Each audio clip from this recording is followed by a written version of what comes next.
So I understand that there are people here who are Romanian language challenged in some ways or another. Câți dintre voi nu știți engleză? Nu știți. Deci, dumneata știi. How many of you do not know Romanian? Okay, so I don't know. Either we'll take a vote or we'll ask the military here to decide, and the one who has the highest grade. Facem românește sau engleză? English?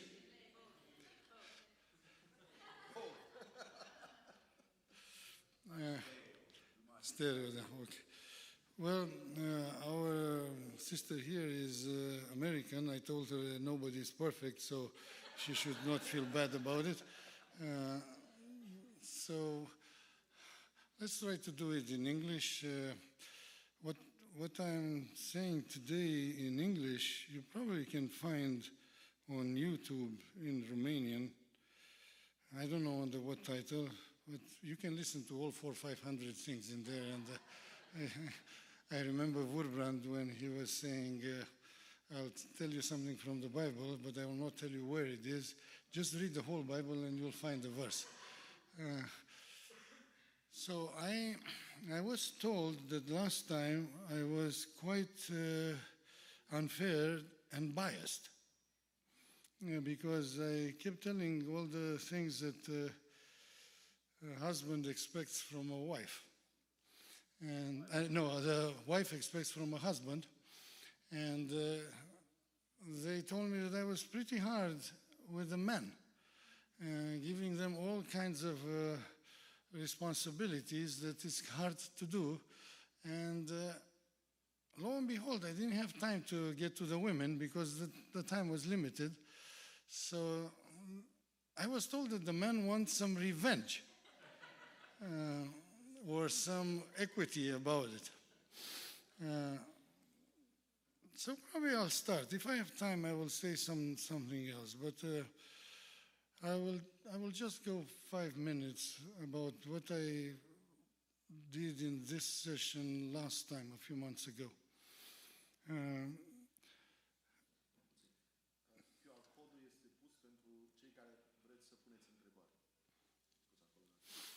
No problem. Most of the time, I start work in the gospel with the youth, and I remain with this love of doing youth groups and seeing the issues and the challenges that your sons and daughters have. And over the years, I realized that the deepest pain that your sons and daughters have, the deepest worry, is not something that it has to do with them. The deepest fear and the deepest pain is when mother and father don't love each other. Love, it's a big, big word. Pain when they see mother and father at each other's throats. Even worse than that, when they see mother and father never talking to each other. The silence treatment. And the kid, as he's growing like this, has all kinds of imaginations, and at some point, separation and divorce starts.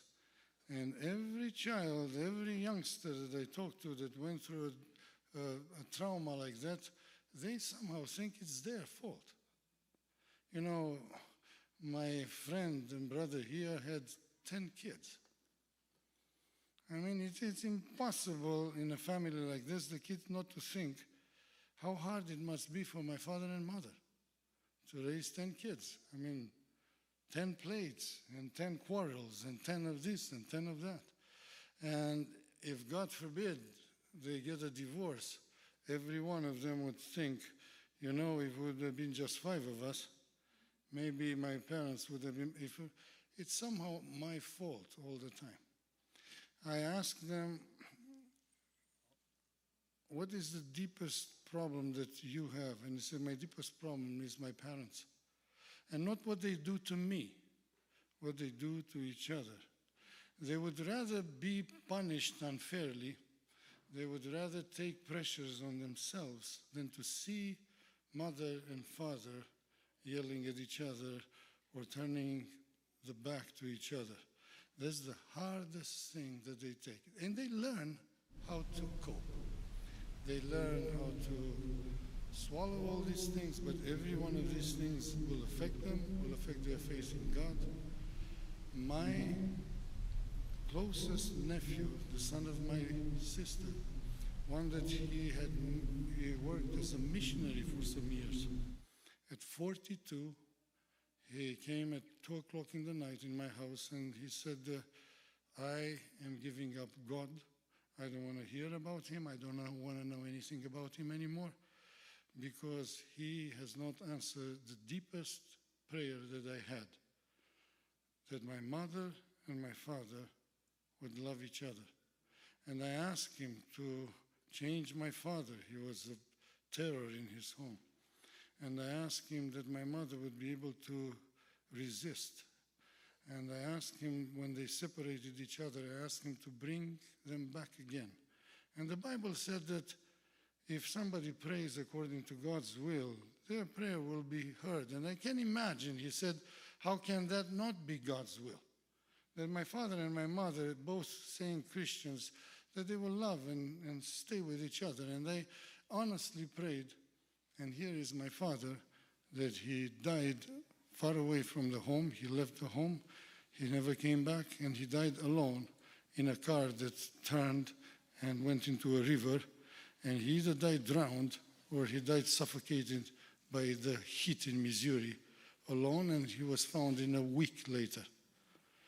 And he said, that was my hardest prayer, and that never happened. What kind of God I have?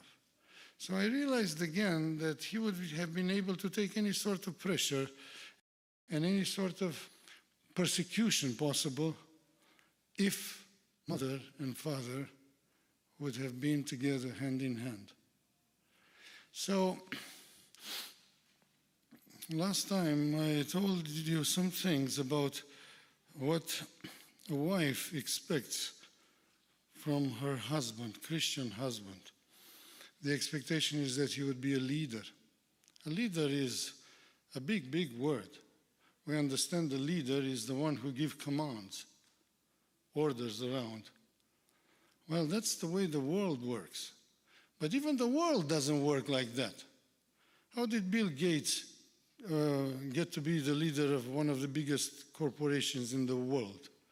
Because he served everybody. Everybody is his client. Everybody was his client at some point or another because he had a Windows machine in his home. So he learned how to serve some people to the point where everybody needs him.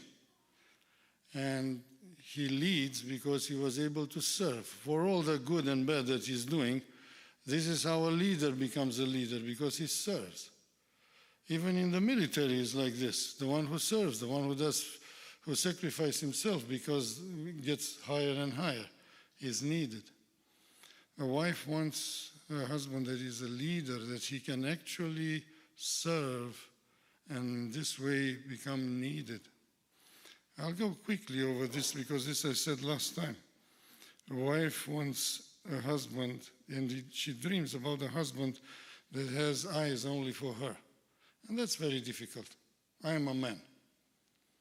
And you walk into a mall, and there are all kind of people that have financial problems, and they don't have money to buy dresses that are, material is expensive, and so they get more undressed than dressed. And even in America, people have financial problems.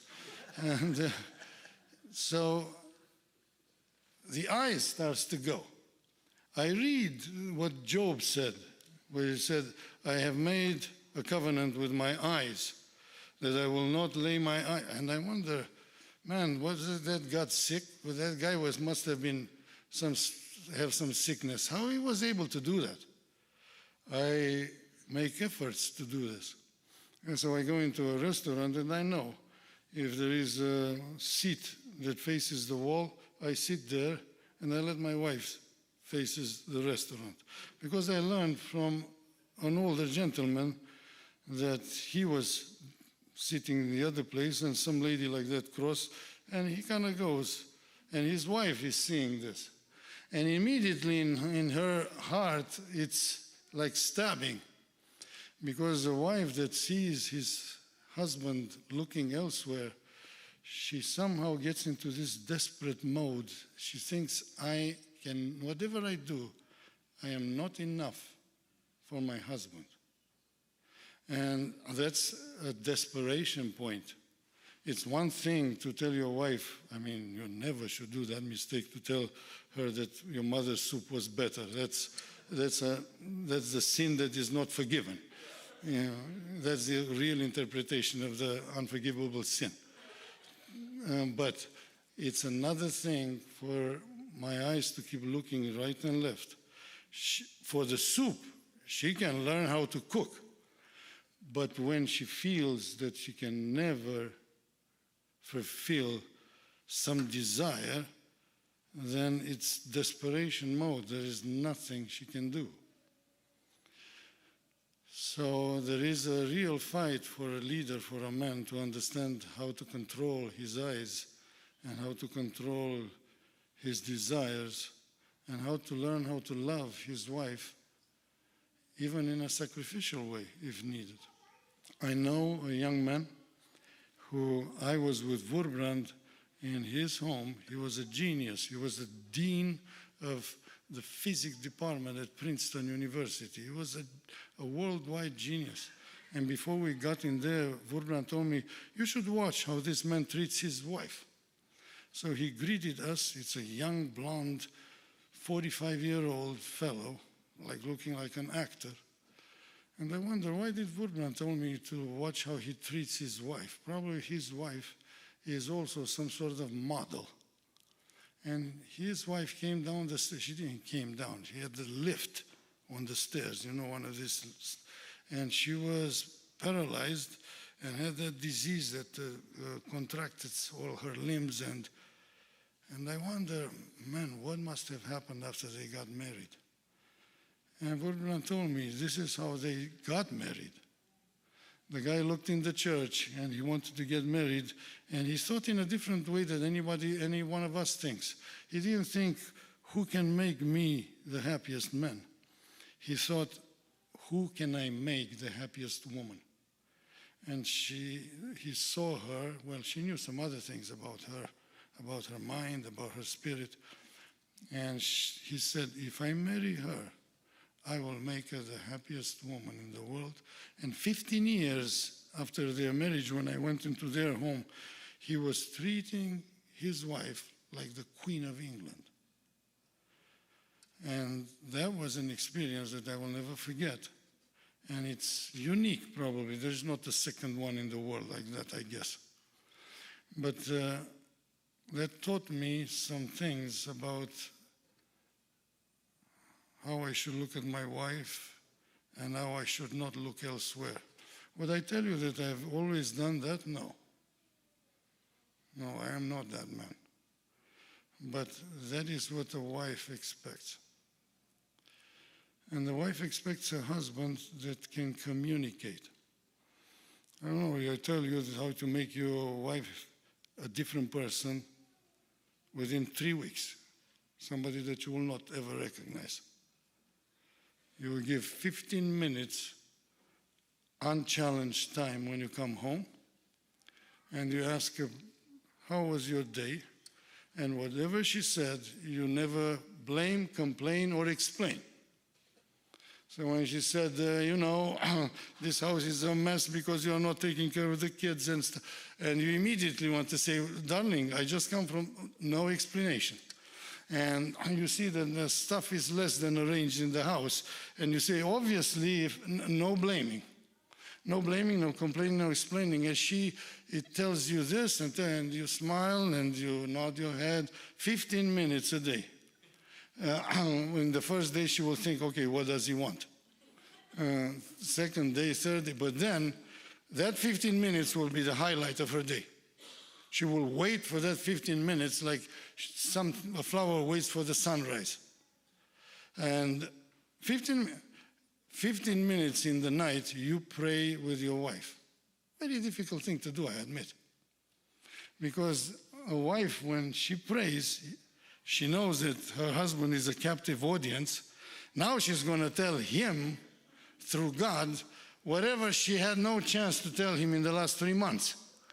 So it will take a while, and you will hear things that are not meant for the Lord, they are meant for you. And, well, you do that a week and 2 weeks, and she will say, oh, my husband actually wants to pray with me.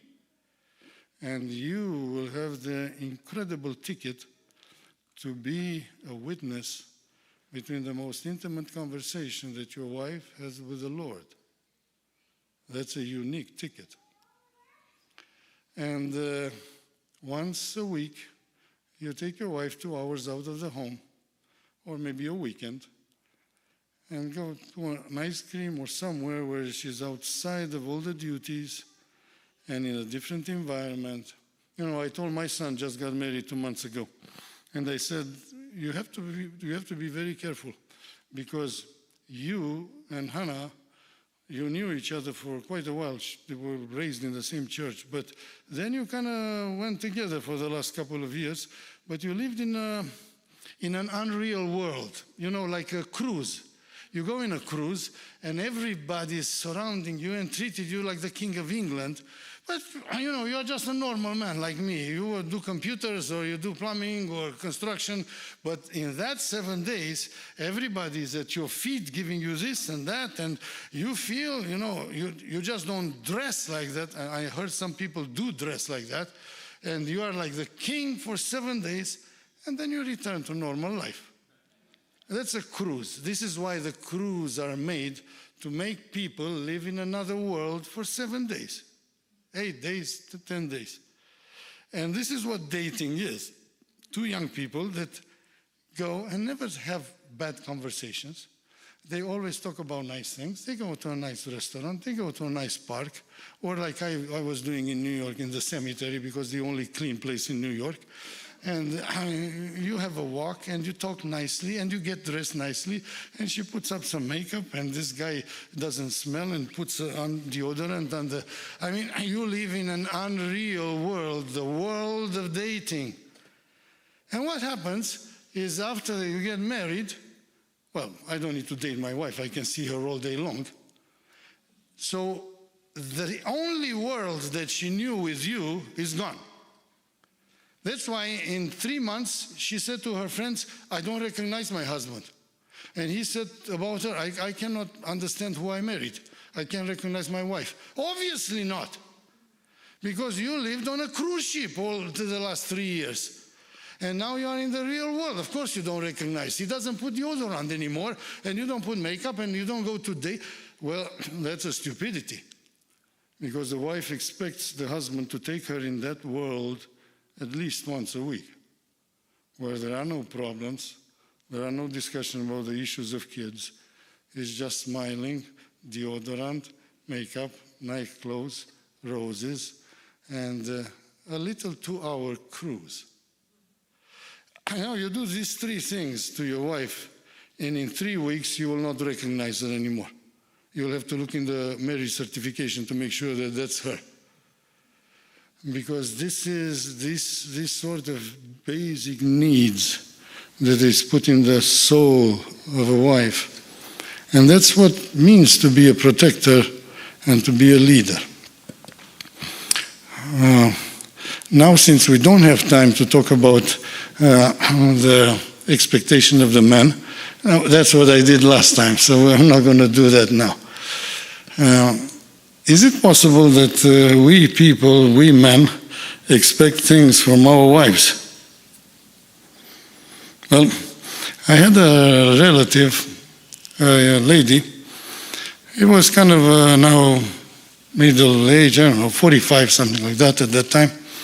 And she told me, you know, I have a real problem with my husband.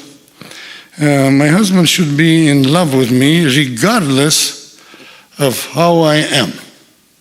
how I am outside or inside, he's my husband, he should be in love with me regardless. And I wonder, this woman thinks that her husband should be bigger than God. God said that he loves us unconditionally, but he's not in love with us. To be in love with us means to admire somebody. To admire somebody, to respect somebody. Well, God certainly didn't admire me. I mean, I don't admire myself. And it's impossible for God to admire me the way that I used to be. But he did love me.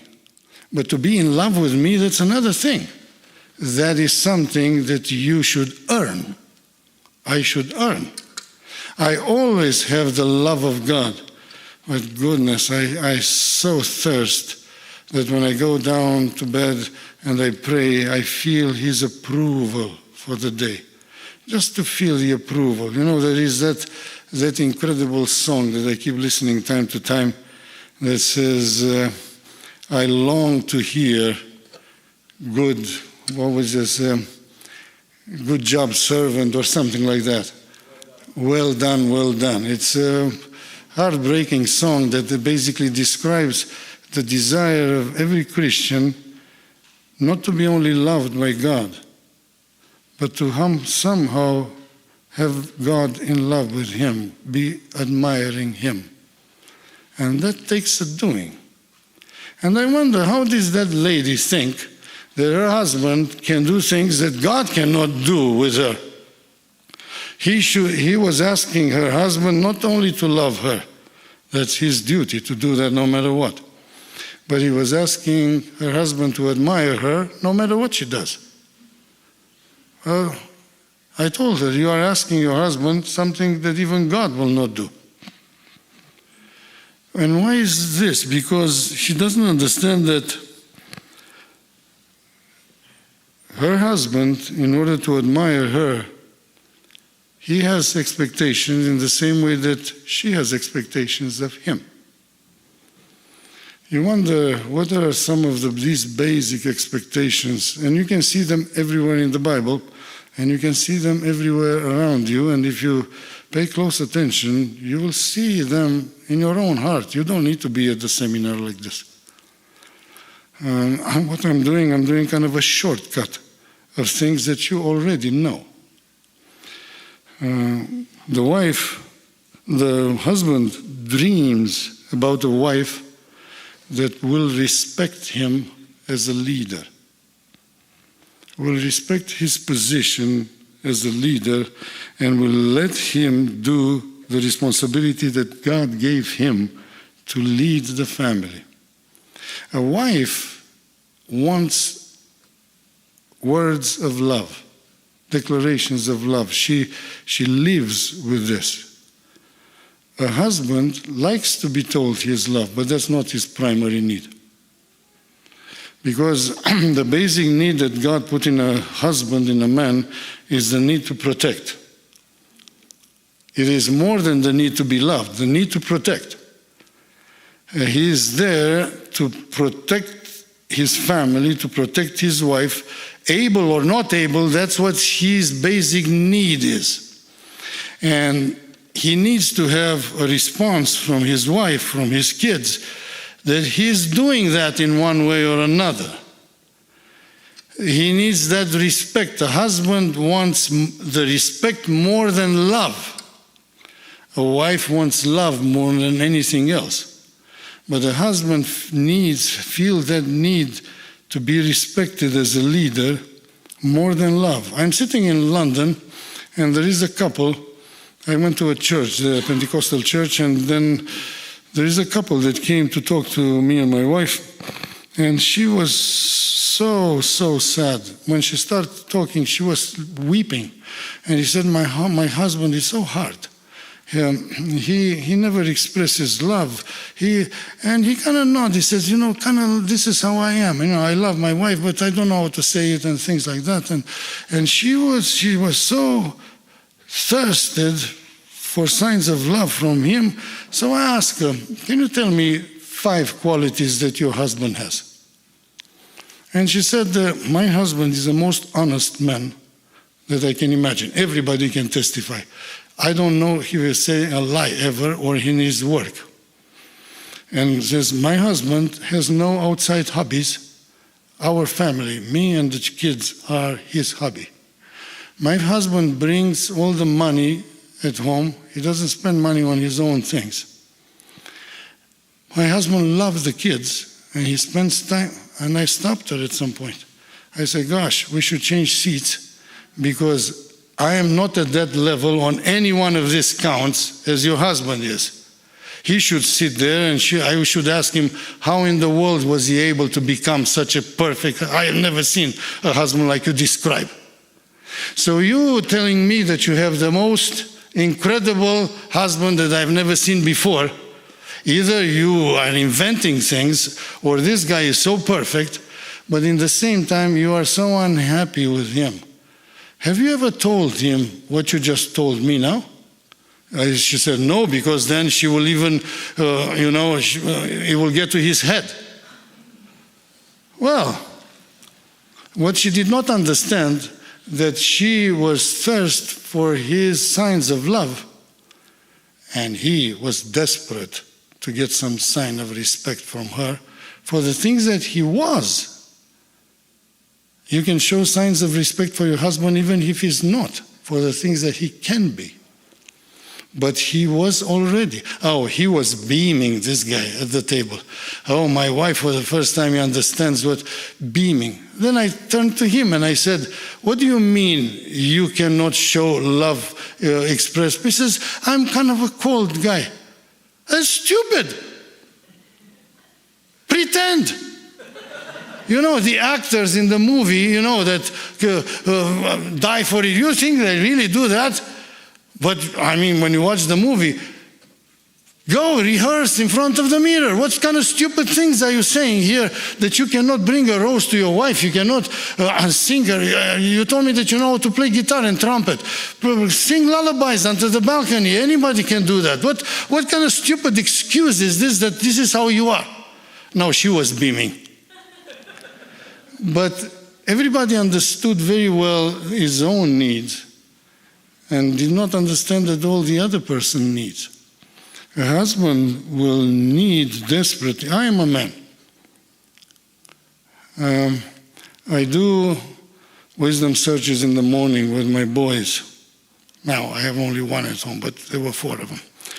And just when my wife is putting up some breakfast while doing this, or she's with us at the table, and just a look from her eyes, a look of gratitude towards me, saying, I'm so glad you're doing this every morning with the boys.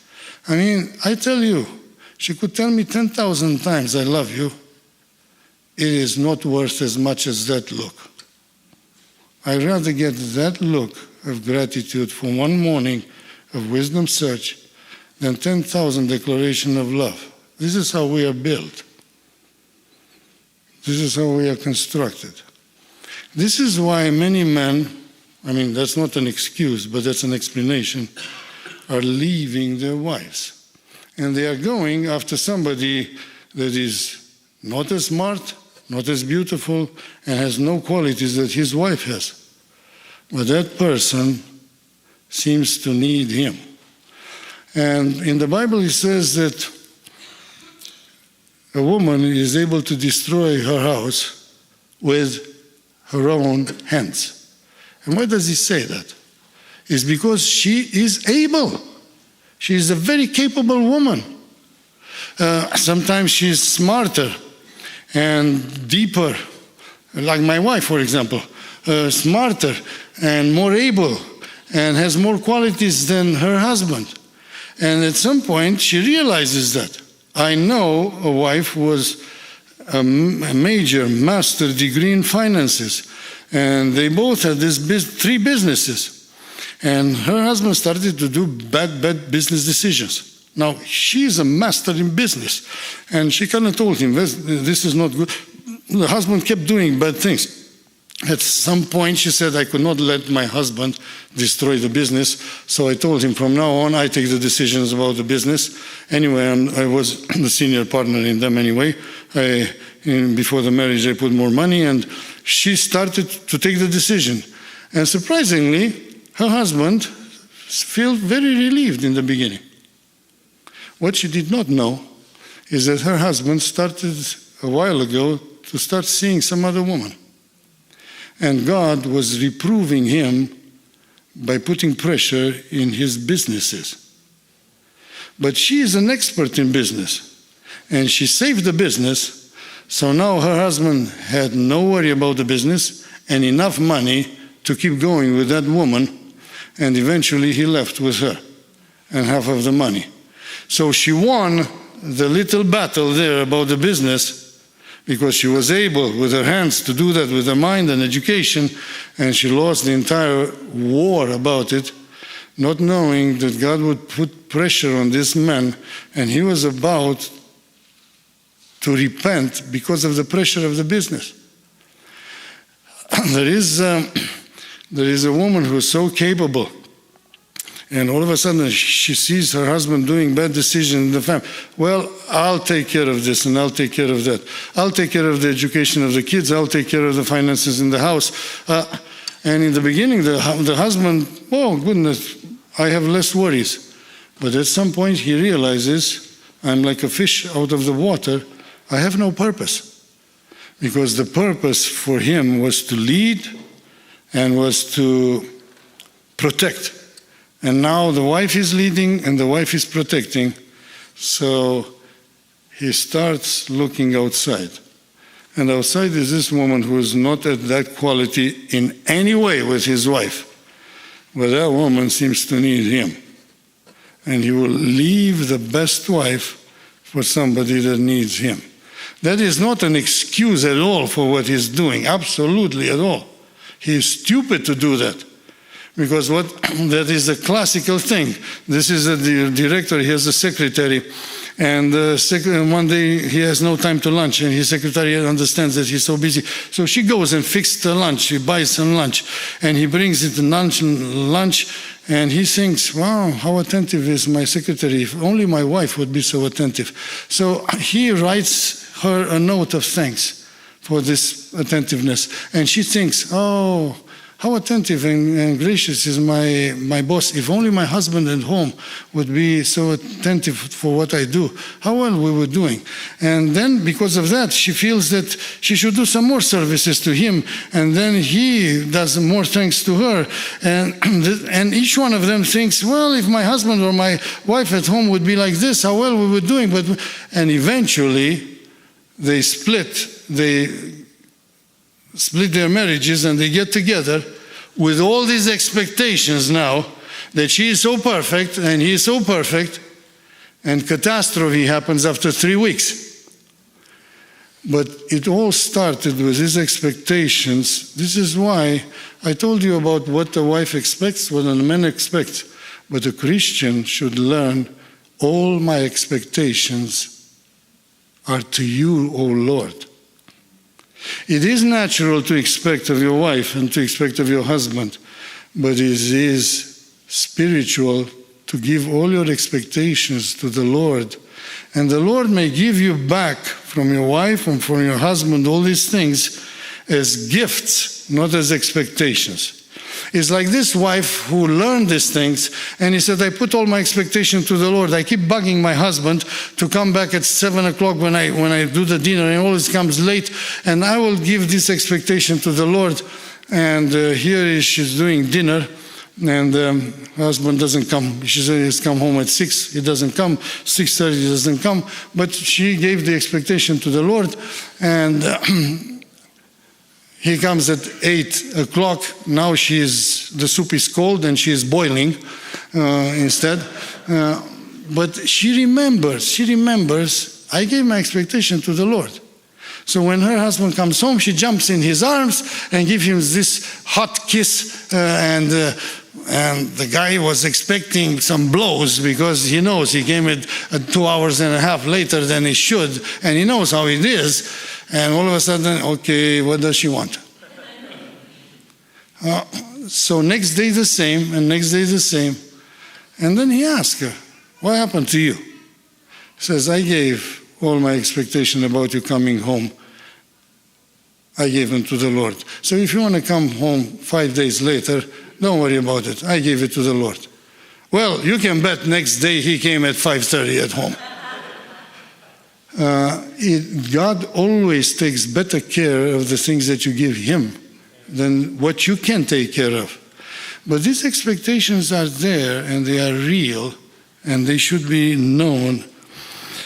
So you ladies understand that your husband has a desperate need for a wife who will respect his position. And it's not difficult to respect his position. A policeman stops me on the road. He is less educated than me. He is uglier than me. And he doesn't know as much soccer as I do, which is a terrible thing not to know that. But anyway, so what do? Do I stop? Do I give him the license or not? Well, why should I give him the license? He's less educated than me. But he has a uniform.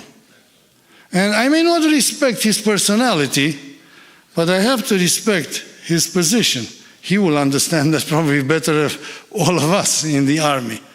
You may not agree with the personality of your superior, but he has a star extra on your shoulder or a line extra or something. And you respect the position, not the authority. So your husband may not be the perfect guy, may not be the greatest Christian and the greatest leader. But he was placed there by God. In the Bible, it says a marvelous word. He said, Sarah trusted in the Lord and called her husband, what did he call her? Lord. Goodness, that's master. I don't know, that sounds like idolatry, but anyway. But it doesn't say that Sarah trusted Abraham. Well, it was very difficult to trust him, I have to admit. Abraham sold her to Pharaoh. How many of you sold your wife to your boss at work to get a promotion? So in that matter, you were better than him. He did that twice. One time you sold me to save your skin. It's hard for her to trust Abraham. I understand that. But he trusted God who gave her Abraham. Oh, that's an entire different matter. Because if I know that God gave me that man, God must know what he's doing. So I will call him my leader or Lord as it was in that time, not because of him, but because of God who gave him to me. How many of you just got married randomly? You just drew lots and here comes Mary. You thought that God gave you that husband, didn't you? Well, who did the mistake? God? If you draw lots, okay, it's your fault. But if you did this with a prayer and in the middle of the church, that means God directed you and directed that husband to you. So can you trust the Lord and let your husband be who is supposed to be? Because otherwise you'll take things in your own hands. And believe me, no matter how many master degrees you have, you are not able to do it. Because God has wired you differently for other things, and he has wired him differently for other things.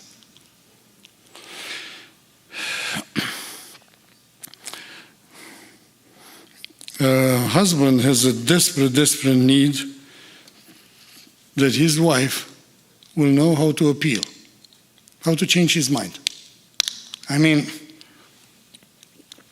husband doesn't need a wife to say yes all the time. Oh, God forbid. If my wife would have said yes to all the stupidities that I decided, we would be in total ruin today. But she knew how to make an appeal. An appeal means the ability to influence from the position where God puts you. An appeal is not having two equal authorities.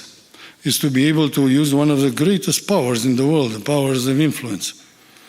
And a husband will always want his wife to exercise that power, to be able to appeal. It's like Esther has been able to do that with one of the most ferocious people at that time, Ahasuerus. That guy was a terrible, terrible murderer. I mean, for the other wife, he's sent in exile because he dared to enter the room without his prior permission. I mean, he was a nutcase completely. And she knew what they... But how do I change the mind of that husband who has decided to kill an entire race? How do I do this? And she learned how to appeal from below with the respect for that monster, the respect for a monster, and she was able to save an entire nation because of that.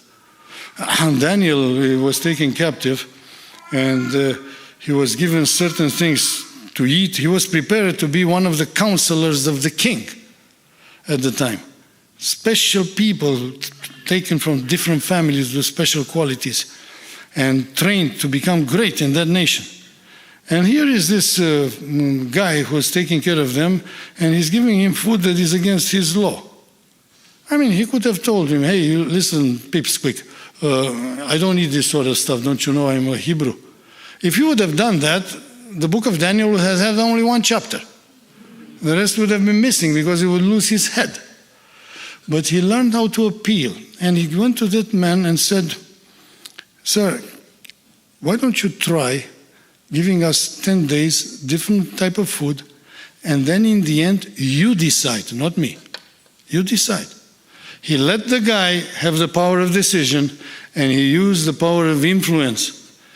And that changed everything. And he did it once and twice and 3 times. It came a day when the guy on the top said, no, there you go to the lion's den if you don't obey. And he went to the lion's den.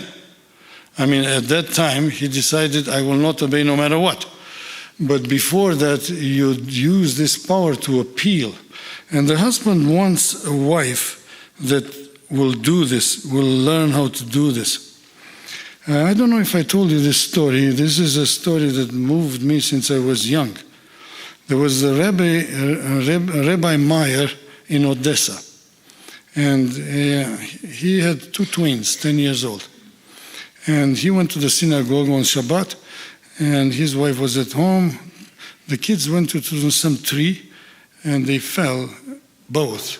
The branch broke with both of them, and they broke their necks. And the wife took them upstairs and put them in the bed and covered. And in the afternoon, the husband came, and the wife put the meal before him. He started to eat. Where are the kids? Well, you know how the kids are. Eat. And he ate. Where are the kids? You know, Meyer, how the kids are. Let me tell you a story what happens while you eat. You know that neighbor that we have down the street, that her husband is a drunkard, and he sells everything to drink? So she gave me 10 years ago these 2 earrings, diamond earrings, that you don't like me to wear, but I love to wear. And I've been wearing them for 10 years. And can you believe that lady now, she said that I should give them back.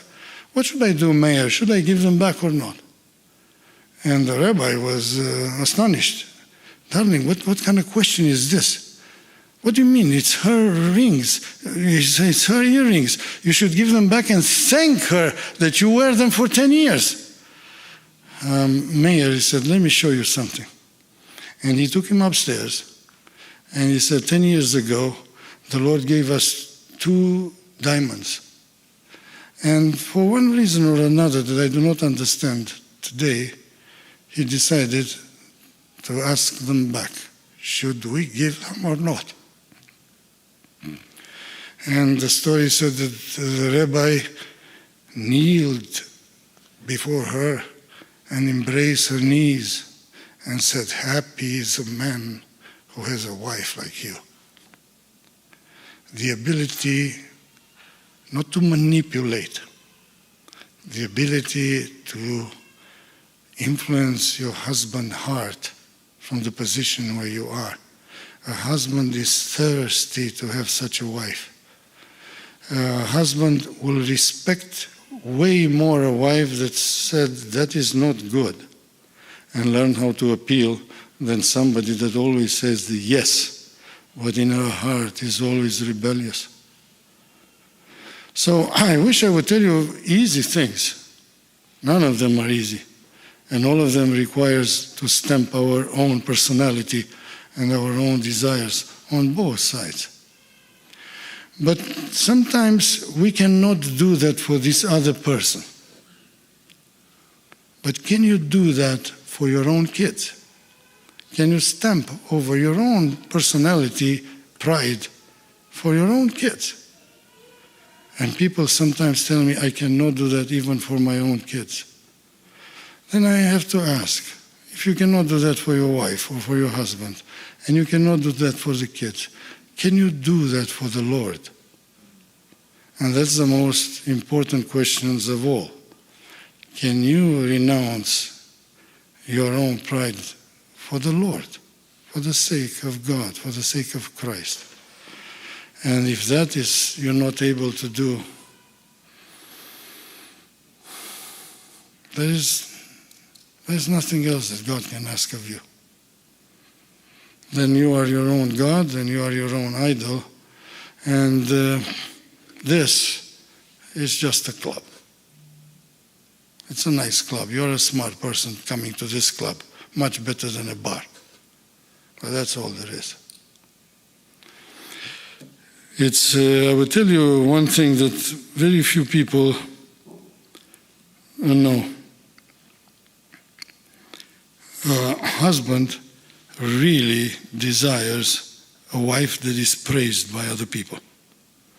And there is a verse in Proverbs that says about this perfect woman, God, I don't know if that woman exists. You read Proverbs 31, right? I mean, that woman who rises up before the sunrise and she does a billion things. Now, you think that happens during one day. It doesn't happen during one day. It happens during a lifetime. But anyway, it sounds like one day because it starts with the sunrise and ends with the sunset. And you think she's doing this is Superwoman in this science fiction movie is nothing compared to that woman. And the husband, what is the husband doing, I wonder, during this time? Oh, this is a verse that all men loved. It says, the husband sits at the gate and he is praised by people. Oh, goodness, I like this job. Sit here in the church at the gate, and people come and praise me for my wife all day long. And she does all this stuff, 5 jobs. I don't know how many jobs he had in that chapters, 55 jobs he had in there. And I know a guy who was doing just that, never had a job. And he had a wife taking care of everything. And he actually said that his job is to sit at the gates and be praised. And he is giving his wife more jobs so he can be praised more. And she has this grace to become that woman. Well, the reality is that any husband, his heart is breaking with joy. He's passing by. And he hears the whisper, I've heard that. Man, that guy is lucky to have that woman. Oh my goodness. His heart is, he may have a heart attack as how big his heart is growing at that time. People are praising my wife. You know what? One of the terrible pain that a man has, he goes and he hears this whisper. Man, that's the husband of that lady, the one that keeps gossiping all the time. You know that in the New Testament, there is 2 words for the devil and Satan. Satan means the opposite, the opposer, and the devil is from Greek, diabolos, that means the one who cheats, the one who goes around. And everywhere where it says diabolos in the New Testament refers to the devil, except one place where that word diabolos is used, and he talks about the wives of the deacons. That's the only place where that word, and I wonder, why is that happening?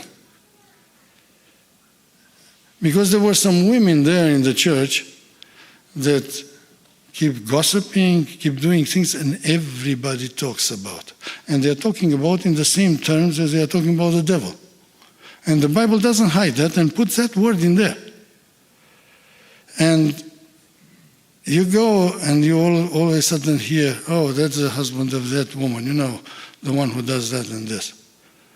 And your heart drops down in the pavement. It is an incredible joy to hear people telling me how lucky I am that I married Chichi. Oh my God, my father used to tell me this. Hi, Andrei, how did you manage to trick Chichi into marrying you? And that was my father. And I smiled and I said, it was difficult, Dad, I have to tell you.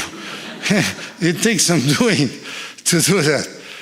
But I beam when I know what people talk about my wife. It's one of the deepest desires that a husband has for his wife. I mean, I would like to ask you ladies, are you like that?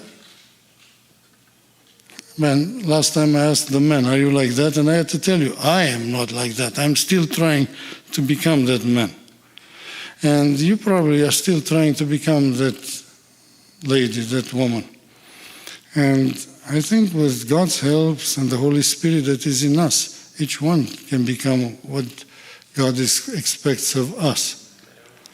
I will tell you just one more thing. This is me personally. A husband, any leader desire that his wife or the people that he leads will give him some space, some time alone. Twice or three times a year, Chichi takes me to a trailhead and I disappear in the mountains. 3 days, 4 days, 7 days. And when the food is all gone, I come out if I can, out of there. And it's the time that I spend alone with God.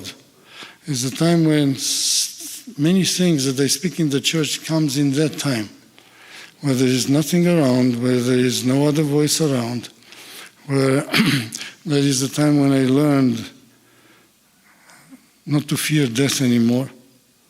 I was in Sierra Nevada. That time I was in Washington in a place that is called the Temple of God. 8,000 feet somewhere, alone. And it was a night, no moon, perfect sky.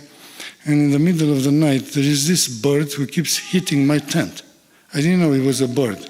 And there are wild animals. I couldn't sleep when something keeps hitting the tent. So I come outside and I see this bird waiting for me in this little tree. And then I look up and I see heaven at 8,000 feet in a moonless night is like a piece of cement. Hardly you can find a black spot in there. And it's like God tells me, you have walked in here 7 days in what is called the Temple of God. Let me show you the real one. So I took my sleeping bag on a rock that was like that, and I sat there about 3-4 hours until the sunrise, where you see only the stars. It's like I was floating in there. And I realized something really disturbing at the time. God said that He made all these stars for us, everything. But you know which one is the closest? It's called Alpha Centaurus, 4.2 light years. Light years means 300,000 kilometers a second. 4.2 years non-stop. And you don't live enough with no matter what technology to get to it. And that's the closest star. Our galaxy, Milky Way, it's about 100,000 light years from one end to another. I mean, no matter what technology you have, if you can go with an incredible speeds that we cannot, it will take hundreds of thousands of years. I don't live enough. How in the world is God telling me that these things are for me? And He puts me in this jail that is locked in matter, space, and time. And I'm locked in these three things in here, matter, space. And He has this cynical way of opening up a window and showing me things that they made for me, and I cannot reach my hand to the closest one. Andromeda is 250,000 light years from us. And there are billions of other things in there. And how is it? And I'm looking, and I'm in this jail, and God tells me, this is for you, and I cannot reach any of them. And then I realize that is not my permanent thing. This jail one day will open up, and I will not be bound by time, by space, and by matter. And everything is mine at that time. So, time to time, one of us gets out of jail. And what do the rest of us in jail do? Oh, we mourn, poor guy, he got out of jail. How bad it is, he should have been with us in jail for a long time. I mean, that's the stupidity of fearing death. The love of jail. This is why Paul was a smart guy. He said, for me, it would be way better if I go. He had some experiences where he actually went closer to that thing than I did. Way closer. And he had, if you press the side button, unless he's from Romania. Unless he's my wife. No, that's not my wife. So I know a multi-millionaire director, the guy who builds malls, big malls, and he has 30 directors from all over US, and he has these board meetings, and in the middle of the board meetings, his wife calls. So he picks up and he says, darling, when you come home, we need milk and you would think he would say, I'll call you back, I'm in the... He asks everybody to wait. So he goes outside and he talks to his wife, and his wife is giving him the list. And then she said, oh, I heard a good joke. And he said, what is it? His wife never knows that he is in a board meeting. And all his board knows that. If his wife calls, everything stops. Well, what was I talking about? Jail. So in one of these outings, that fear of death disappeared because I knew one day this jail will open up for me and I will be able to reach things. These I can see, but the Bible says what the eyes has not seen and the ears have not heard, and even in the imagination of the Spirit have not reached. These are the things that God has prepared for us. So I told my wife, maybe you should shed a tear or so for the people around. But the fear of death disappeared because my wife one day drove me to a trailhead and let me went by myself in the mountains, and I found some things between me and the Lord that I would have never been able to realize in a normal setting. Any leader needs this. If your pastors here, time to time you need to tell them, please get out. Go on vacation. Go. They need to get rid of you. Do you understand? They need to be in another environment. And for their sake and your sake, you should encourage this. They need to get another environment than the one that they are doing it day in and day out. Your husband needs another environment. He lives best under pressure. A man lives best under pressure. When there is no pressure, he's going to go astray like David did in the Bible. But time to time, he needs a reprieve from the pressure. And wise is the wife who tells her husband, I think you need 2 or 3 days somewhere alone. Alone, you and God. So I wanted you to know some of the things that your husband thinks. He may not have told you.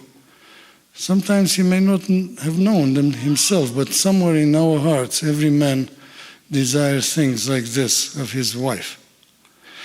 And I know that it's so, every man reads the letters that God writes only to wives. It says in the Bible, wives, what does it say in the Bible? Wives be?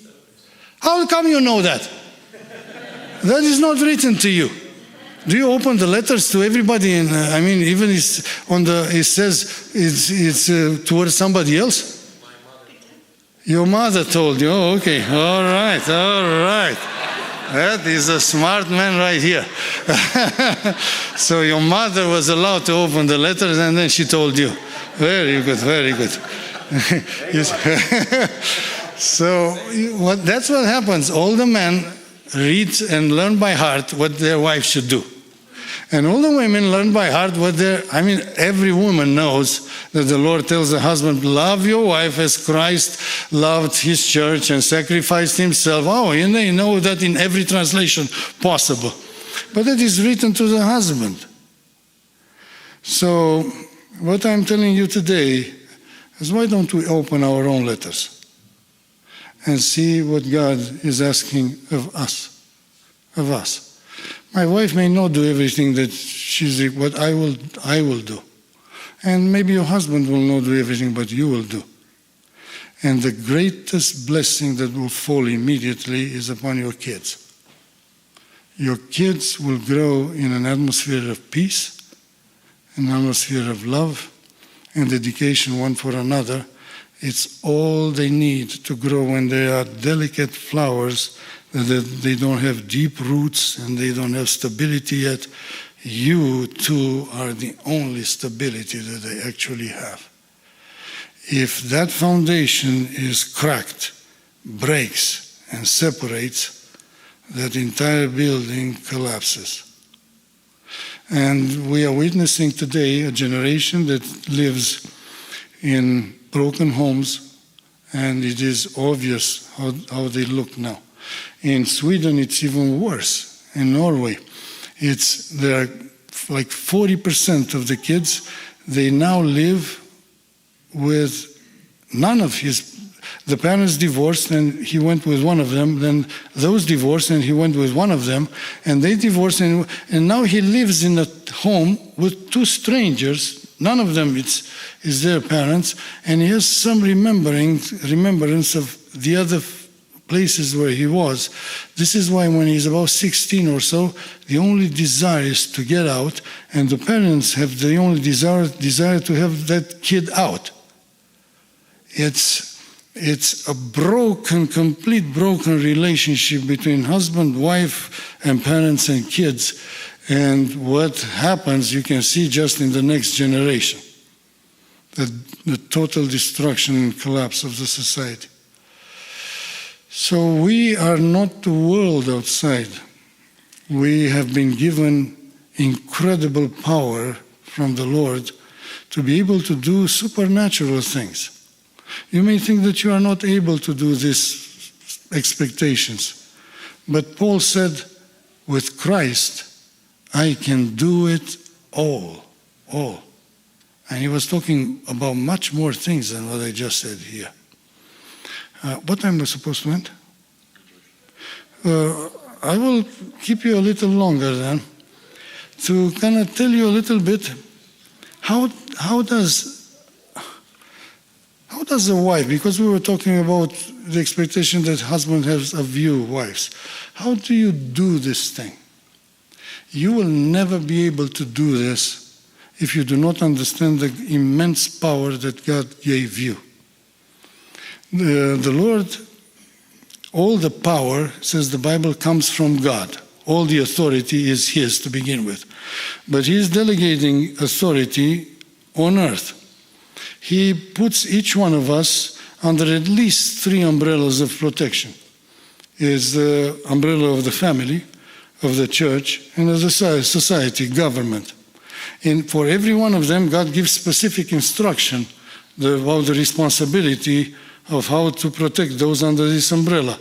In the family, God gives this responsibility to the husband, and in the church, gives the responsibility to the pastor.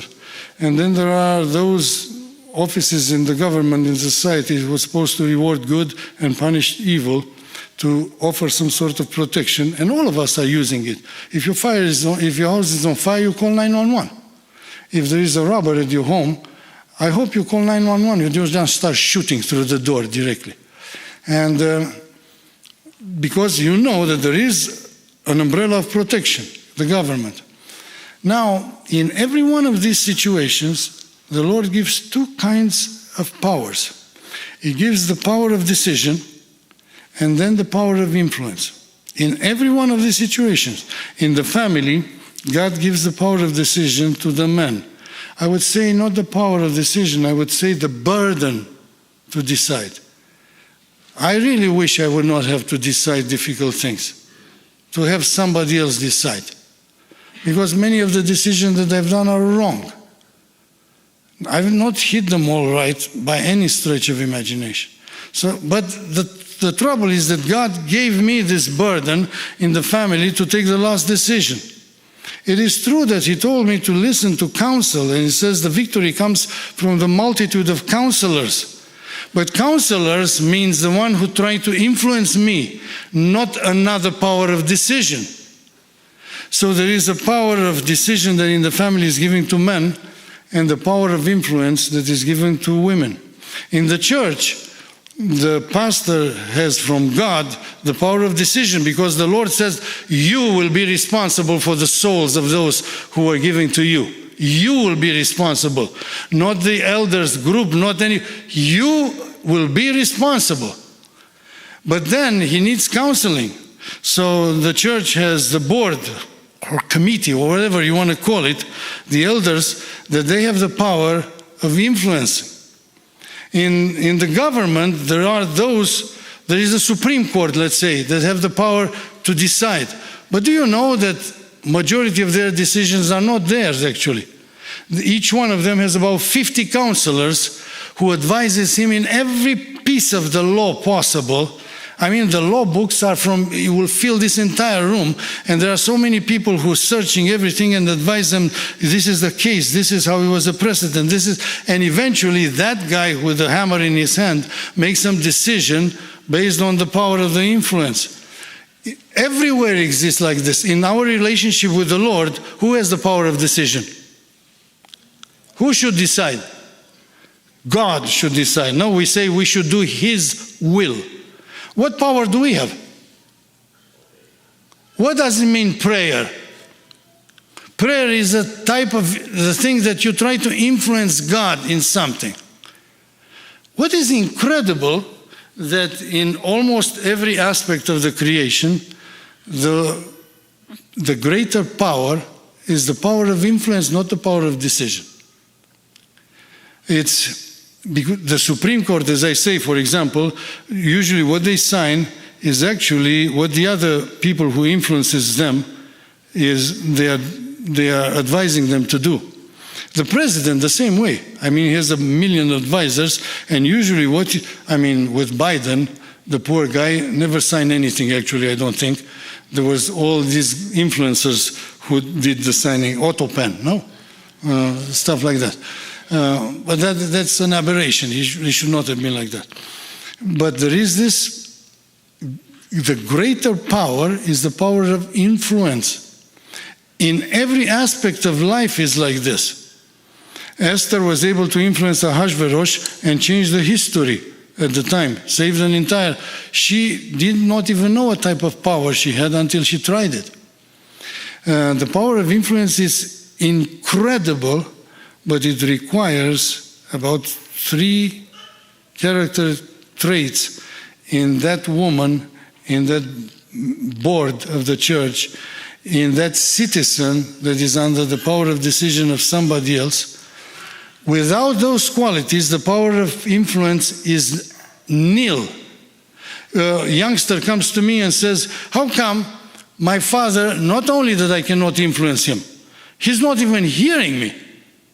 As soon as I say something, he does it. Well, the wife comes and asks me, how come my husband, you say that I can influence him, my husband doesn't even want to talk to me. As soon as I open, he says like this, and he walks in another room. And you've heard many times in church, oh, I try to tell the pastor this and that, and it seems that he doesn't even want to acknowledge that I said that. Well, what they don't understand, that all of these cases are true. But what happened, they are lacking some things, and without those things, that incredible immense nuclear power of influence is rendered nil. The one who has been given by God this immense power, it needs to respect the one who makes the decision.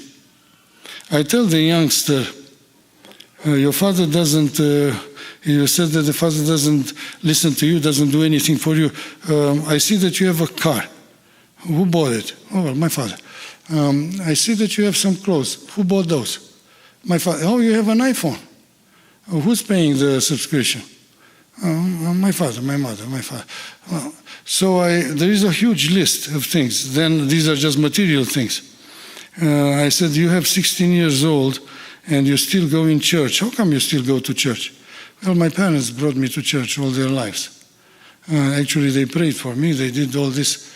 Oh, so I have a list here about 20 things that your father has done for you. How many times did you go to him and tell him this in detail with examples?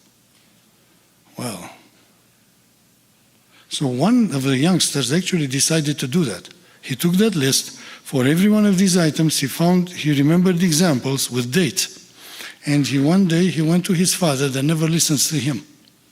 And he said, Dad, I realized that in the last 16 years, you have done this for me in that day and in that day and in this day. I never thank you for that.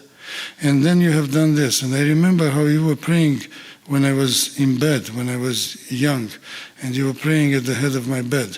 And the Bible that you have read to me, and these things, he had a speech for about a half an hour prepared, but within 3 minutes of it, his father was sobbing, and then he started sobbing, and then they were in each other's arms. And now, think the next day, when his son says, Dad, I have a question. His father did not have enough ears to hear him at this point. Because all of a sudden, that young man developed a character quality that unleashed this incredible power of his father was ready to do for him things that were against his conscience almost at this point. And you would think the youngster manipulated him. Well, you can say that, but he did it in earnest. And all of a sudden, all his father's heart and ear were tuned to him.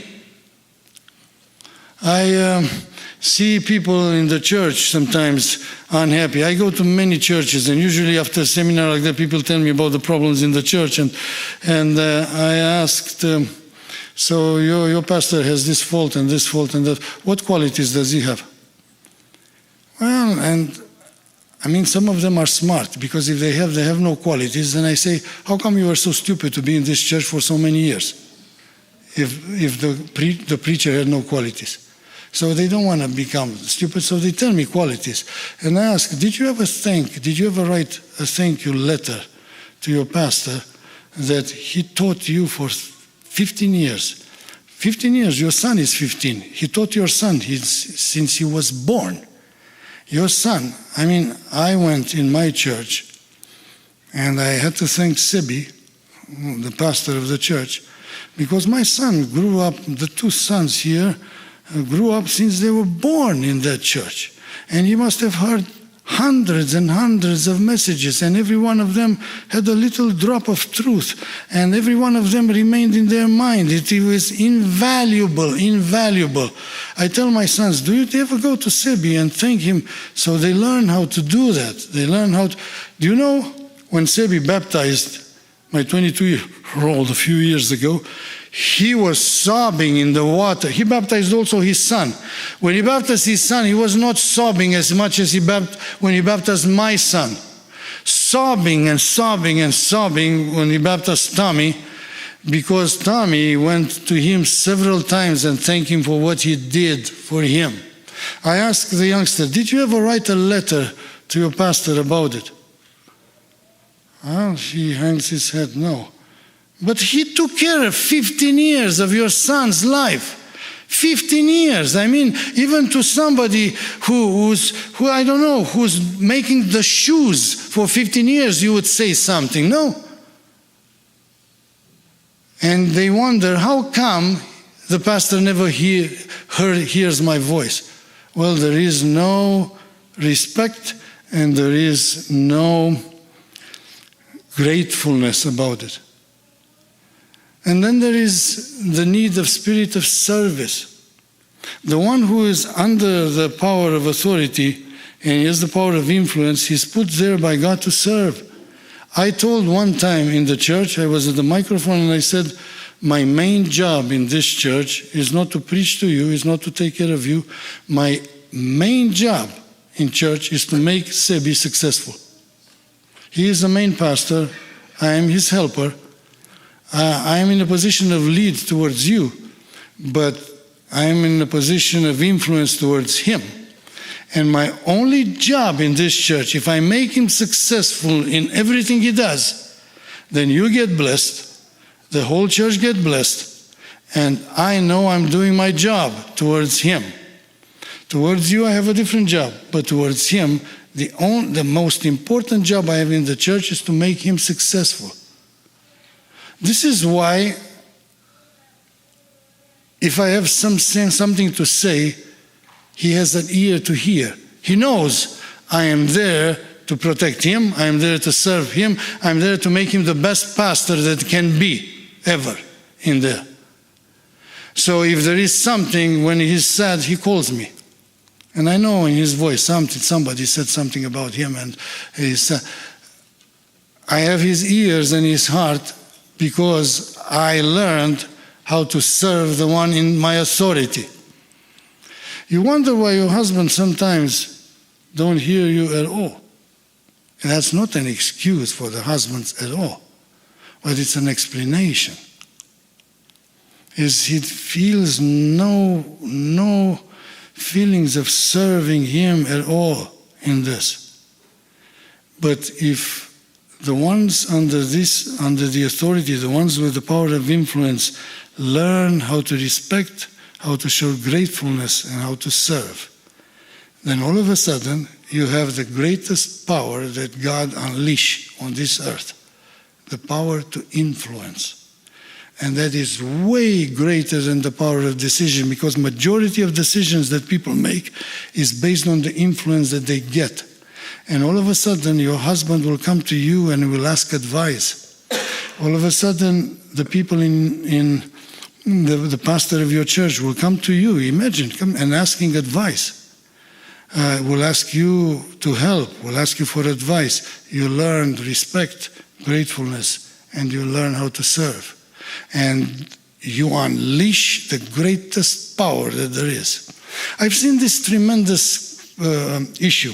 There is a pastor who for 30 years, he led the church, and now he's retiring, and he puts a youngster, somebody 30 years old, will be the next pastor, and now he is the next pastor, and this one is kind of, how do you call the pastor, that senior or retired pastor, he's still in the church. And there is a trouble right now. The older pastor doesn't realize one thing. Until now, I had the power of decision. It was an incredible responsibility and power to decide things for the church. And now, after 30 years or 20 years, God allows me to graduate and to go to a higher level and become the power of influence. Now I can do way, way more than what I was able to do before. Now I can use the power of influence, which could be way more devastating than the power of decision. But he's not used to that. He's used to decide, not to influence. So all of a sudden, you find the church where there is one that is put in the power of decision, and the other one that he was in under influence, he still thinks he's at the power of decision, and now you have two equal authorities, and the destruction is just a matter of time. When the guy should have understood, now I can influence this man, and I can influence the entire church. Do you know how much easier it is for me to work with no power of decision? I can do way better job here than in my own church. Do you know why? Because in my own church I have power of decision, and then also expectations from people. You know, I do 10 times less than Sebi. By far, he does 10 times more than me. Do you know who gets the blame? He gets it. And I get the thanks because I'm not employed, I don't have a salary. People think, you know, Andrei does all these things out of his good heart. And so if I do a little bit, everybody, if he does things, oh my goodness, did he do it perfectly or not? Well, he didn't do it perfectly, and everybody will let him know. That's the trouble when you have the power of decision and you are on the top. The power that you never do what is good. Everything is not sufficient enough. But I am in just the second, everywhere I go, I get all this praises and stuff like that because people don't expect of me things. And the old pastor now, he's in that position. He can do incredible things, and nobody's asking him of anything. Nobody will criticize him, but he's not used to it. And he wants equal authority. And because of that, all his power of influence is gone. And he becomes the means of destruction of the work that he has done for 30 years. I built a house for 30 years, and now in the next 5 years, I'm working how to destroy it. And I've seen this time and time again because people do not understand. I have been promoted to a greater power than the one to decide. I can influence now. But to do that, I need to have the respect, the gratitude, and to be able to serve the one who God has put me above me. And basically to help the one who decides to decide what is right. If you feel that you have no voice, you think, do I show respect? Do I show gratitude? Did you write letters to your parents? Did you write letters to your teachers? Did you ever write letters? I mean, there was a billionaire who keeps going to this counselor, to this psychiatrist, because he has depressive thoughts, to suicide almost. And the guy works with him for a month with no success. And at some point, the guy, you know, he wants to do chit-chat. And he asked the billionaire, how did you manage to become so rich, by the way? How did you start? And he said, well, when I was in the 11th grade, one of my teachers said, man, you would be great for business. You have a mind for business like I've never seen before. You should check into that and you should follow this. And then I obeyed what she said, and I started businessing, and it's true. I had this knack for businesses. And the counselor said, did you ever thank your teacher for that? I said, no. Well, shouldn't you thank your teacher that started you on the way to become a billionaire? And the guy went home, and he started remembering everything that teacher taught him, and he wrote a letter. 2-page letter, thanking him for that thing and telling her, you know, you are the one who put me on this road. And he also sent a gift with this thing. And within 2 weeks, he received a tear-stained letter from the teacher. She said, I've been teaching for 35 years, probably 10,000 kids. You are the only one who ever wrote me a letter back to thank me for what I have done. I will cherish this letter. It's on the wall with a frame. I will cherish it until the day I die. And that man stopped and he thought, who else has benefited my life? And every day now, for the next 30 days, he started writing a letter to his father, a letter to his mother, letters to other teachers, a letter to other business partners, a letter to his pastors, a letter to the deacons, to the Sunday school teachers, a letter, and he stopped and thought about events with details and examples. And the last letter he wrote to his psychiatrist, and he said, I don't need you anymore. Here is the check. I am perfectly well. That's the power of gratitude. How many of you have written a letter to your pastor?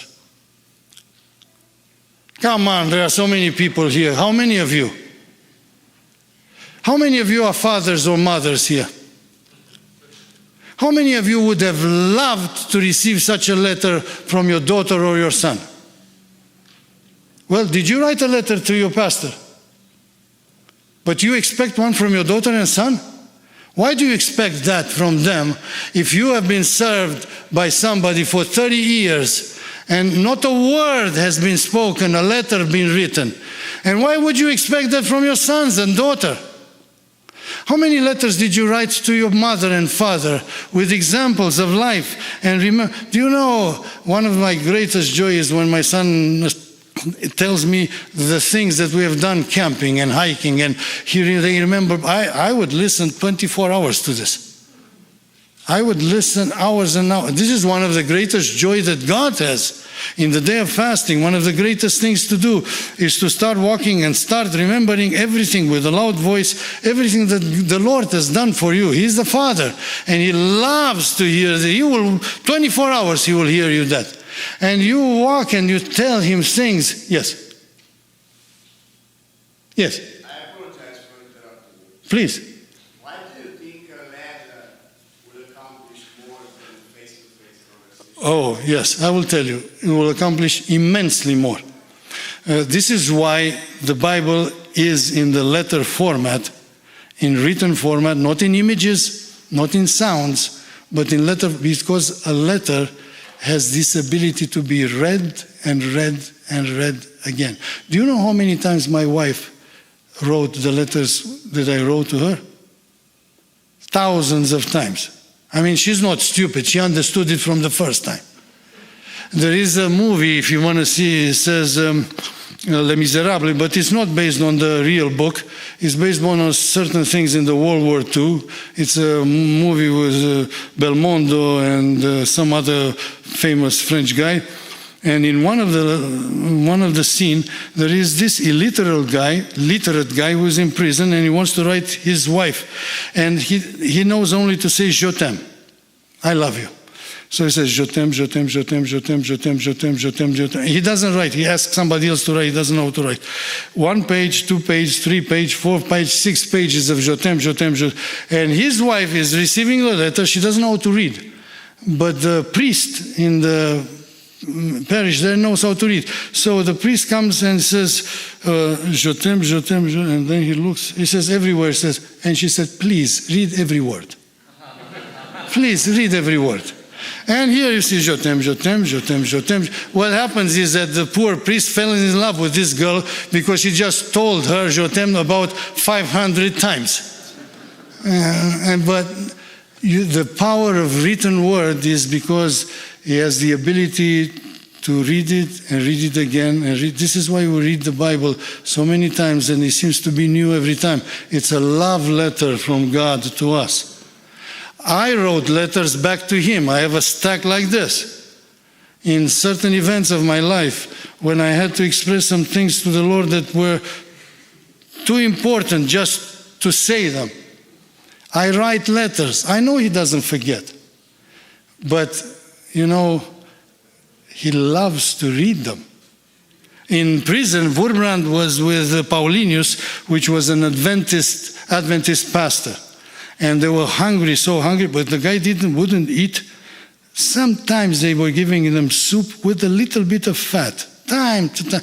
And it was a delicacy to eat some fat. But he wouldn't eat because it was pork.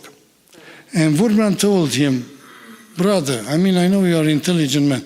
Do you really think that God expects you in this situation of extreme to obey certain laws that are written for normal situations? And Wurmbrand said, Paulinus looked at me and said, brother, do you think I'm an idiot? Of course God doesn't expect me to obey these laws, but I want to surprise Him. I want to give Him a surprise. I just want to do that, to do something extra for Him that it's not required of me. So you learn how to write letters. How many of you wrote letters to your parents, mother and father? Well, do you wonder why you have no power of influence at all? If you do have power of influence, that's an incredible grace coming from them. An incredible grace that comes from them, because I don't understand how you could have this power without signs of gratefulness, respect, and service. Yes? My mother told me, let us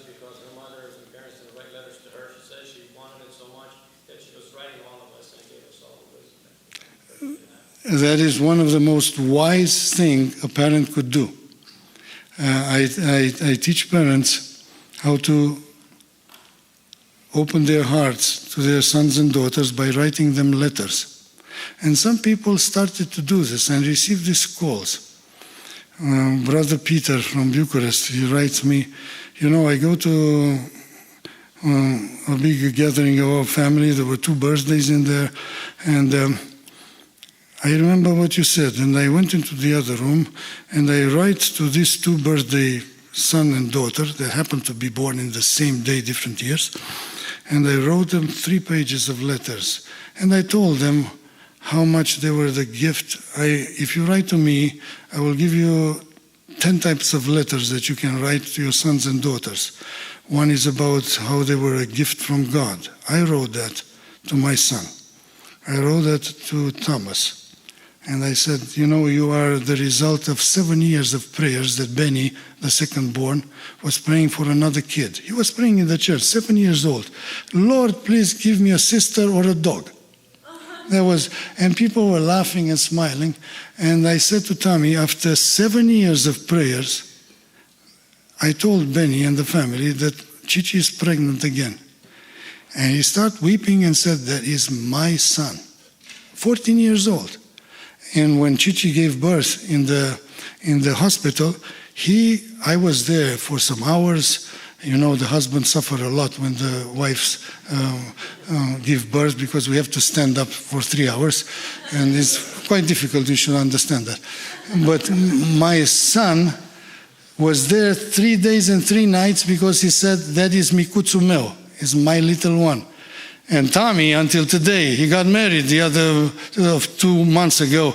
Benny told him, micuțul meu. That's what he is between them forever. Because and I write to Tommy, you are the result of prayer. You just didn't happen to come. You are the result of, and his eyes are beaming. And I write to Lucas, he's there with the kids now, taking care in the other building. And I said, Lucas means the giver of light. You should know the meanings of names for your sons and daughters. And the giver of light. And we were so worried because we knew we had 2 boys before and they were so great together, 2 years apart. And now Tommy was alone. He is now 1.5 years and me and Chichi were worrying how he's going to live alone. The other guys love him, but they are growing up and they're going to go to college. And we were praying, Lord, do something for Tommy. And one night, I kid you not, the Lord gave me a dream. And he said, Andrei, you are so worried about Tommy. Look. And I looked around in the dream. I didn't see anybody. And the Lord said, you don't understand. Look. And I told Lucky later on, when you were born, I understood what he's talking. That was your name. God was telling me the solution for your son is called Luke. But you did not understand it was a name. You were looking around to see what it is. And I brought you from the hospital. And when I went to the home, there was this neighbor I've never seen in my life, the lady, never seen her afterwards. And she rushed out like a crazy woman. And she said, I want to see this kid. Well, I thought he's cuckoo. But anyway, I'm a big guy and she was a little lady. So I said, it's safe. So I pulled the blanket from your face. You were just coming from, and she looked and she said, he is perfect. And she left. Well, Lucas, I said, God told me in the 2nd day you were born. And Lucas' eyes are beaming. They are beaming. He will never forget. So that man, Peter from Bucharest, told me, I remember all these stories. And I sat down and I wrote to my daughter that is 35, and I wrote to my son that is 37. And then I gave him the envelope, and they thought it's just a present. So they took the envelope, they thanked me, and they left. And 2 hours down the road, because they left somewhere else in Romania, says, my daughter calls me, and she is sobbing. And she said, I opened the letter in the car. And I asked my husband to pull the car over. And I read it and read it. He says, Dad, when I go home, I will put it in a frame. And that will be with me until the day I die. Now that what the relationship between the father and the daughter becomes at that point is nothing that has ever been before in their family. And it was just a letter from the father to her. It's just a letter from the daughter to the father. And you who feel that you are in, every one of us in certain area of life are given the power of decision and given also the power of influence in other areas of life. If we learn respect and gratefulness and service, God will unleash in you the greatest power that He has created here on earth, the power to influence. And we can become a Daniel, and we can become an Esther, somebody who can change our families, change our church, change our community, because we are using the ways of God. And I admit, they are not the ways of men. They are not the ways that you are taught in the school. But the Lord said a sad verse in the Bible. He said, my thoughts and your thoughts are so far away. The thinking of the world and my thinking is so far away as the east is from the west. That should not be the same with us. We should learn how to think the thoughts of God and how to do the ways of God. So I said more things that I thought I will say today. If you have any questions, maybe we can do it after lunch. I always remember when people invited me to weddings, I don't like to preach at weddings because I tell people I'm sitting between you and the meal. And that's such a bad position to be at. I wish I would preach afterwards, but it's such a bad thing. So I'm sitting now between you and the meal. So unless you have questions that we can do it in 5 minutes, I would ask you also, when you remember me, to pray for me. And I said that I'm not joking with this, and I said it with a heavy heart. If you can tell the Lord, Lord, please, let Andrei do at least half of what he says to others. Just that half. I will be so grateful. Because it's so easy for me to say things from here. It's so difficult to do them in reality. And I understand that what the Lord is asking us is difficult things. But that's why He is God. He is asking us to do things that He is able to do in us. We are not alone. God is with us in every step of the way. We have the Holy Spirit inside of us. The Holy Spirit is giving us powers that we do not even imagine. And we can tell the devil and God, we can do all things through Christ who strengthens me. May the Lord bless you all. Oh, yes. You mentioned that there were more topics of letters to write for your children. So there are about 10 topics that you can write. How many children do you have? One. Oh, it's easy for you.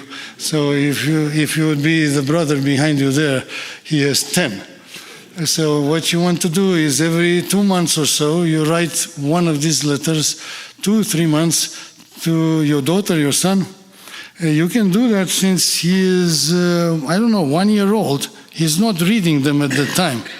But later on, you will not think what you think now. Later on, you will think other things. So you want to write a letter that he will read later on, a letter that you wrote to him when he's 1 year old, when he's 2 years old.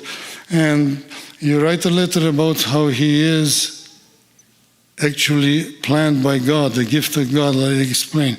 You write another letter to explain to him how he's so much loved by God and by you, by the entire family, with examples, with dates, with things of their nature. You write a letter how God has incredible plans for him or for her. It's about 10 of them. If you write me an email, I'll send you the link for a brochure that explains in detail how to do this sort of things. This is how your child will understand your heart. This is how the one that leads let himself open to be understood from the ones that he's leading.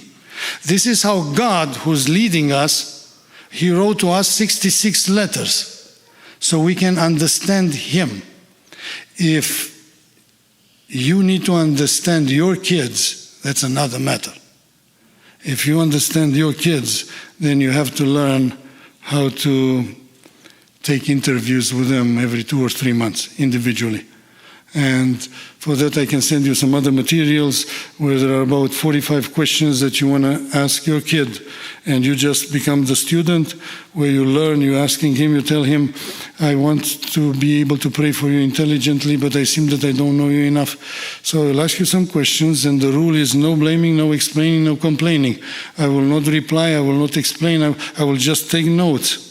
And there are some difficult questions, some of them easy, some of them difficult, and you will take notes, and eventually the kid will think, okay, my mother really wants to know me.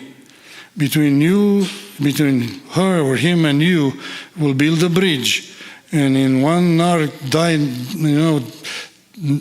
dark day of his life, like the prodigal son, if he will get to the first image that it came to that young man is in my father's house. My father and his house. It was something else. And there was a bridge and that's because between the father and the son, for a lifetime was built a bridge like this, and the kid did not need to hide himself. He's used to say to his father or to his mother what he thinks and what he wants, stupid or not. And he knows my father and my mother will take some notes, will not need to agree with me, they will not need to disagree, but they know they need. So there is some certain ways that you can know the heart of your children, but the ways that the children will know your heart is by you writing letters in the same way that God did with us. And that's one of the greatest need that our kids have. They need to know that we know them. This is why in Psalms everywhere we say, oh Lord, know me and see me if I'm one. This is why Psalm 1 says, but the Lord knows those who belong to him, but the other ones will perish. It's an incredible desire for us to be known by God. And it's an incredible desire from God to know that his children trust in him. Usually things goes haywire. The kid comes and says, Dad, don't you trust me? Of course not. I think I'm insane. You're supposed to trust me, but I'm supposed to know you. That's a different matter. So anyway, this is the topic for some other time. But if you write me some emails, I can send you some other links and some things like that. Should we pray? Should we? Yeah? Okay.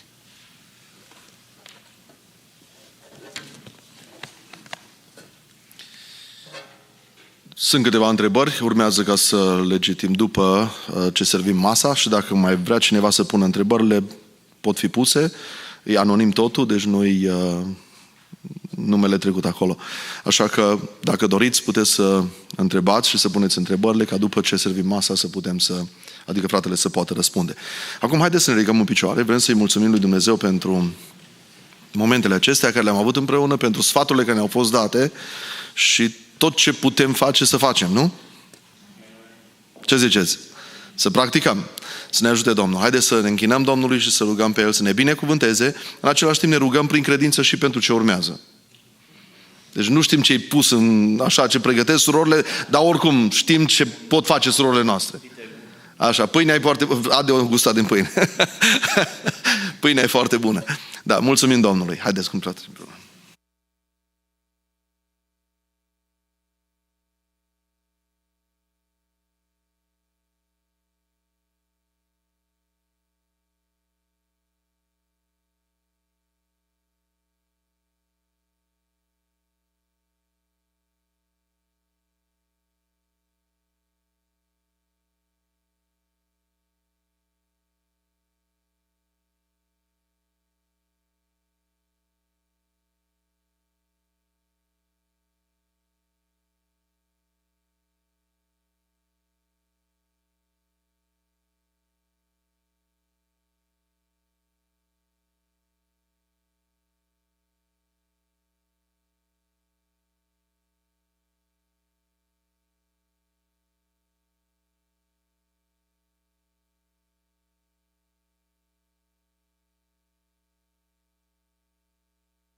Domnul să vă binecuvânteze, avem o pauză, deci la 12:20, 12:30 cel târziu, vom putea începe să servim masa. Și după servirea mesei venim aici, da? După ce se servește masa venim aici, nu o să mai stăm acolo, venim aici pentru că aici se va da răspunsurile la întrebări. Vă rog frumos, deci cu toții suntem așteptați dincolo, surorile au pregătit totul, Domnul să vă binecuvânteze și poftă bună la toți! Welcome to Bethany Church podcast from San Antonio, Texas, a place where the Word of God comes to life, where faith is strengthened and hearts are encouraged. We encourage you to subscribe, share with your family and friends, and be part of this mission through prayer and involvement. Until then, stay blessed and continue growing in faith, prayer, and love.